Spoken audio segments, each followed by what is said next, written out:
लोग उसमें गिरफ्तार हुए, क्या बरामदगी हुई और अभी तक की कार्रवाई क्या है? चुप हो जाओ भैया, अभी तक की कार्रवाई क्या है?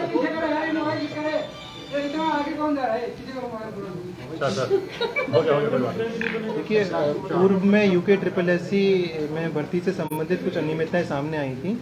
उसके परिप्रेक्ष्य में माननीय मुख्यमंत्री महोदय द्वारा जितने भी परीक्षा माफिया हैं जो पेपर लीक कराते हैं, उन लोगों के विरुद्ध जीरो टॉलरेंस की नीति अपनाने का निर्देश दिया गया था।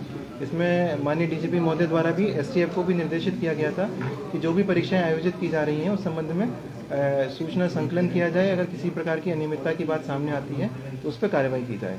तो इसमें हमें गोपनीय रूप से सूचना प्राप्त हुई थी कि जो विगत 8 जनवरी को उत्तराखंड लोक सेवा आयोग द्वारा लेखपाल और पटवारी के पदों पर भर्ती के लिए परीक्षा आयोजित की गई थी। उसका प्रश्न पत्र कुछ अभ्यर्थियों को पूर्व में ही उपलब्ध कराया गया था।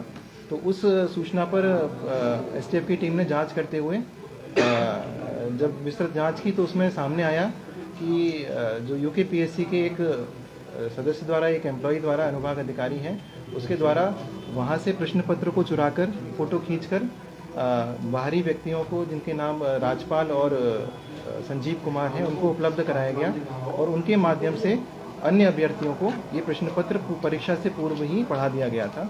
लगभग अभी तक की विवेचना में 35 अभ्यर्थियों का परीक्षा से पूर्व ये प्रश्न पत्र प्राप्त किया जाना प्रकाश में आया है। ये सूचना आपको कब मिली? क्या 8 तारीख के आसपास मिली या पहले ही मिल चुकी थी जिसे वेरीफाई? देखिए, इसमें लगातार हमें सूचनाएं मिलती रहती हैं। सोशल मीडिया के माध्यम से भी हम लोगों से अपील करते हैं कि अगर किसी के पास भी कोई इस प्रकार की सूचना है कि पेपर घोटाले से संबंधित किसी ने पेपर लीक किया है या कोई नकल की है, तो उसकी सूचना हमें मिले। तो लगातार सूचनाएं मिलती रहती हैं, हम उनको वेरीफाई करते हैं और अगर कहीं कुछ सही पाया जाता है तो उसमें आगे कार्रवाई करते हैं। क्या इन्होंने सिर्फ लेखपाल पटवारी में ही गड़बड़ की या पूर्व में भी आयोग द्वारा परीक्षा में कुछ जानकारी आप लोगों को मिली है? देखिए, अभी इनको कुछ समय पूर्व ही गिरफ्तार किया गया है। इनसे पूछताछ की जा रही है और पूछताछ में जो भी फैक्ट्स आएंगे उसके अकॉर्डिंग आगे कार्रवाई। ये राजपाल से क्या संबंध है संजीव के? देखिए, जो इसमें संजीव चतुर्वेदी है जो कि अनुभाग अधिकारी हैं, वो राजपाल को पूर्व से जानता था। राजपाल एक जो कॉलेज था वहाँ पर लेक्चरार था। वहाँ पर इसके जो रिलेटिव थे संजीव चतुर्वेदी के, वहाँ पर अध्ययनरत थे। तो वहाँ से इनका संपर्क पिछले 5-7 साल पहले स्टार्ट हुआ था और यही संपर्क था। बाकी जो अन्य संजीव कुमार हैं और राम कुमार हैं वो राजपाल से लिंक थे। सर, ये कहाँ से गिरफ्तार हुए, बरामदगी क्या कुछ? देखिए, इनको अन्य अलग अलग क्षेत्रों में से गिरफ्तार किया गया है, हरिद्वार में जहाँ के निवासी हैं। और इसमें जो अभी क्योंकि टीम्स हमारी बाहर हैं, लगातार बरामदगी के प्रयास चल रहे हैं।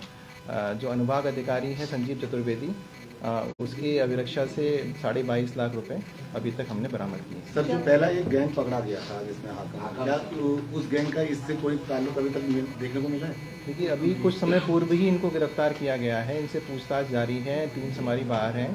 अभी तक ऐसा कोई फैक्ट सामने नहीं आया है, लेकिन जो भी फैक्ट्स आएंगे उसके अकॉर्डिंग हम आगे कार्रवाई करेंगे। क्या सर वो अभ्यर्थी जो 35 है उनमें से किसी से कोई बात हुई या उनको पूछताछ के लिए रखा गया है? देखिए, जब हमारे गोपनीय सूचना प्राप्त हुई थी तो उसमें वेरिफिकेशन के लिए अभ्यर्थी से भी पूछताछ की गई थी। अभी इसमें विवेचना में भी उनको शामिल किया जाएगा। सर, 2004 से सेक्शन 18 तैनात है, तो क्या ये न माना जाए कि सिर्फ इसी परीक्षा में उसने पेपर डाल दिया होगा या कुछ आप लोग? देखिए, जैसा मैंने बताया कि अभी उसको कुछ समय पूर्व ही अरेस्ट किया गया है, पूछताछ लगातार जारी है।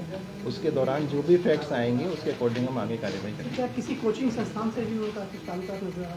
अभी तक की विवेचना में, अभी तक की पूछताछ में ऐसा कुछ नहीं है। Thank you sir. कुछ फोटोग्राफ किया? फोटो हम